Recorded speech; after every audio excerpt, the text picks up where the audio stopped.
pagpahimuot ang Ginoo. Ako pangutana, unsa nga mga butang ang makapahimuot sa Ginoo? Para sa inyo, unsa ka ng mga butang ang makapahimuot sa Ginoo?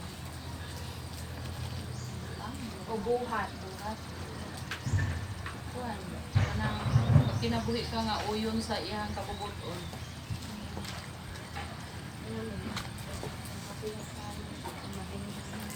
So, daghang mga butang o buhat nga makapahimuot sa Ginoo. So, napod ko 5 ka butang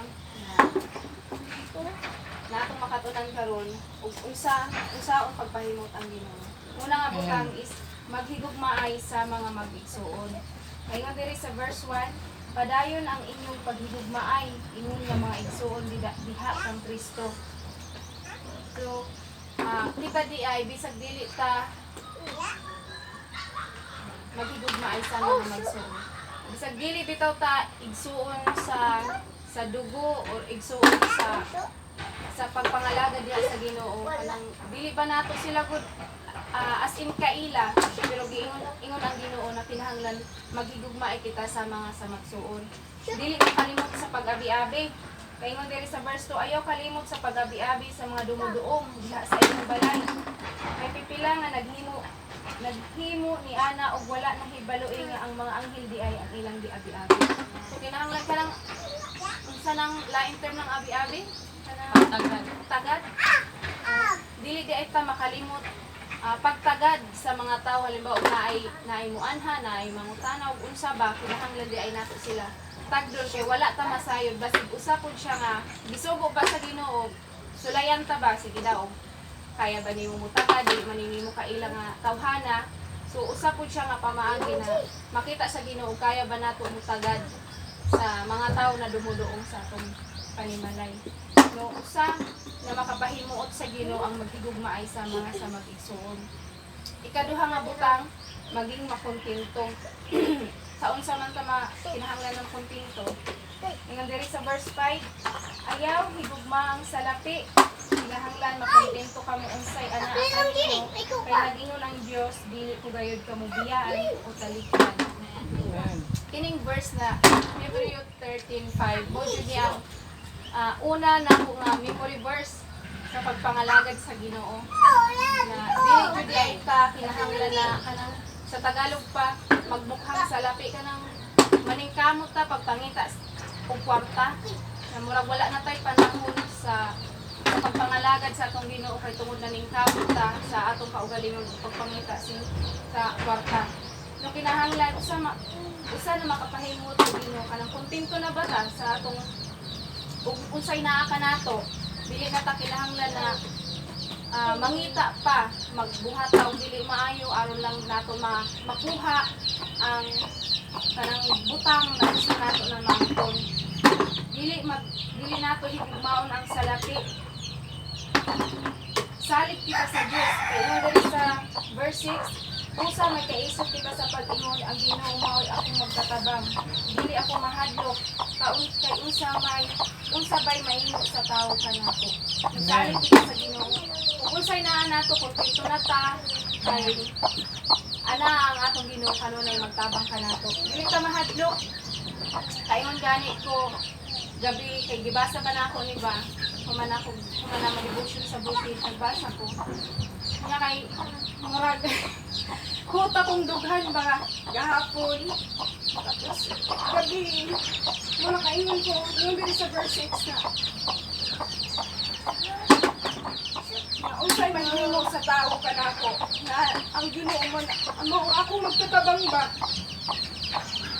So dito ko na feel na ako na Lord, wala dyan mahimo di ang tao sa ako kay ikaw ang ako dinidili ko away mahadlo kay tungod ana ka. So kinahanglan salig ra gud ta mga igsoon sa Ginoo. Maging practical ta sa kinabuhi ba kanang dili na ta magbuhat pa o kanang dili mga maayong butang. Kung sa jud na kinahanglan kontento na ta. Kaya nakainomdom ko sa una ba summer pa may na ingon na akong partner na kinahanglan magkontento ka ug unsay ana ka nato. Dili kamot pa aron maangkon ra nato kung sa atong gikinahanglan ug naara jud ta di na og wala importante ang atong pagpangalagad sa Ginoo pero minti anaa. Amen. Dili ta musurindir, dili ta mobiya. Ikatulong nga butang ihalad ka ang atong kinabuhi diha sa Ginoo nga Hesus. Kaingon diha sa verse 10, aduna kita'y halaran apan ang mga pari nga nag-alagad sa tulda sa mga Hudyo walay katungod sa pagkaon sa halad nga anaa sa atong halaran.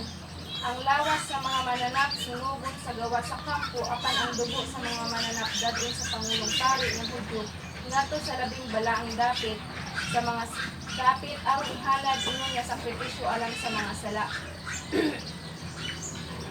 So ang ilang paghalad is maghalad sila og mga mananap aron mawagtang ang ilang kuan pa kanang para mawala ang ilang sala. Sa ato pud karon pagpangalagad sa Ginoo dili kay maghalad kag mga mananap kundi ang atong kinabuhi at ihalad sa Ginoo. Amen. Kung dili man gud ingon na perfecto ta na dili na jud ta makasala. Sa una-una pa lang nakasala na ta. Pero kinahanglan ang atong kinabuhi halad jud nato sa Ginoo nga Hesus. Halat ta atong kaugalingon ug dapat maging komitado ta diha sa Ginoo. Usa na makapahimuot sa Ginoo kung kita komitado diha sa Ginoo. Dili ta mo balibad. Dili ta mo surrender kinahanglan. Pero hindi ta komitado sa mga buluhaton sa pagpadayag sa papahimaya sa atong buhi ng Diyos nga Hesus. Ikaapat na butang daygon ta kanunay ang Dios. Kaya nga diri sa verse 15, busa himuon ta kanunay ang halad ngadto sa Dios pinagi kang Hesus. Mao kini ang halad sa pagday gikan sa mga ngabil nga nagsugid sa iyang halad. So daygon nato siya pinagi sa iyang mga maayong buhat. Dili lang kay mudayeg lang ta o alang mudayeg ta, pasalamat ta o naalang ta ba kanang wala ta na gabati o kalisod.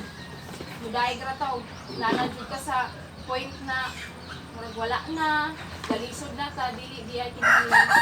Daygo nato ang Ginoo sa iyang mga maayong buhat ug daygo nato siya sa tanang panahon mga igsoon. Dili lang sa mudayeg ta sa atong buhi nga Dios ug naalang ta. Okay ra ang atong sitwasyon. Sa tanang panahon, ma-okay man, mawala man, sa mga problema, kinahanglan ka mudayeg sa atong buhi nga Dios mga igsoon. Kay mauna ang usapod na makapahimot sa atong Ginoo. Malipay pud ang atong Ginoo sa atong mga kinabuhi.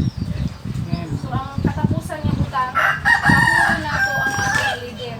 Ingon diri sa verse 17, tahura ang inyong mga pangulo o kumana ang ilang mga sugo. Hindi sila walay pagkulay sa pag-atiman sa inyong mga kalag, kay maghatag man sila husay sa ilang pag-alagad sa Diyos. Malipay sila sa pagtuman sa ilang buluhaton, kung tahuro ninyo sila, apan kung dili masubo sila sa pag-alagad kaninyo, kana dili makatabang kami. So, kinahanglan tahurong po dahil nato itong alidir, itong pangulo. Tumano na ito yung subo. Subo po siguro sila dili maayo, dili po nato tumano. Kanang sugo na makapahimuot sa Ginoo, makapalipay sa Ginoo. Amen. So, ato sila tumanon. Kay wala sila pangulay sa pag-atiman sa itong mga kalag. Dili baya lalim pag-atiman sa kalag sa tao sa murag lisod siguro mas maupay pa siguro mag-atiman kag bata kay makita nimo makaistorya pag unsa imong gibati unsa imong problema pero og kalag na siguro ang ato atiman di siya lalim dili ingon pa sa mua sa waray pa dili harumamay dili lalim pa harumamay magbantay og kalag Harumamay? kanang dili siya lalim nabantayan ba dili ba niyo makita so kinahanglan kay wala sila ipahuway sa pag-atiman sa atong kalag. Wala kita masayod na ay dili man nato sila kay istorya. Oy, di pre ba ninyo ug unsa? Siyempre sila kay pangulo sila kanang murag ila nagi kanang pag ako partanan ba sa pag-atiman so kinahanglan tahulon do nato atong leader ug sundon nato ilang mga sugo. Ug ikatuloy ampo nato sila kanunay. Dili man sila mo istorya sa ato unsa ilang problema, unsa ilang mga sa ang ilang sitwasyon kinahanglan i-apil nato sila sa atong mga pag-ampo. Amen. No? Mao na ang mao na siya ang makapahimuot sa Ginoo. Usaon pagpahimuot ang Ginoo sa itong mga kinabuhi nga isura. Magigugmaan sama sa mag-isuon ug maging makontento kita kung unsay anaa ka nato. Ug ihalad nato itong kinabuhi ug daygon nato siya kanunay kanang panahon ug tahuro nato atong leader kay mao na ang makapalitay sa atong Ginoo sa itong mga kinabuhi. Amen. Magtindog ka. Yan yun ako si Pastor para sa pag-ampo. Kani mo Dios nga may gugmaon sa mga tapos sa kinabuhi amahan kami salamat kanimo. Salamat Lord sa tanan nga imong pagkamayong kanimo. Salamat sa imong gugma, salamat sa imong kaluoy, salamat sa imong grasya. And Lord, palain kami amahan malagad nagto kami Ginoong Dios nga dili mo pasagdahan o dili mo biyaan. Salamat Lord sa imong mga saad mo kanang man, we pray for those brothers and sisters Ginoo nga katubang sa mga challenges Lord may umusab sa matapos sa kanamo but nag-ampo kami amahan na ikaw magaligon kanila na unta Lord wala ay mo give up o mo padayon Ginoo sa pagsalmot pagpadayon nga maniton sa ilahang pagtuo Lord ang gikinahanglan nimo namo mahimo kaming komitado na bisan pa man sa sitwasyon palipay man kasakit kaguol balatian man kawadon gusto nimo Ginoong Dios nga na kami nga kanimo kay dili sa tanang panahon Ginoo maglisod mi dili sa tanang panahon nga wala mi mahimo moabot ang mga adlaw Lord nga maangkon namo ang kasiguraduhan kinahanglan kami mo pailog kinahanglan kami mo antos kung matahong magkahaponon salamat sa gigamit nimong instrumento aron pagpahinumdum kanamo paglig-on kanamo labaw sa tanang Ginoo kung aduna may pagpasidungog pagpasalamat ang takos nga modawat niya na Lord mao ikaw. Amen. Imo lang tandong gimaya sa imong pangalan in Jesus name. Amen. Amen. Napon. Praise the Lord. Napon lang.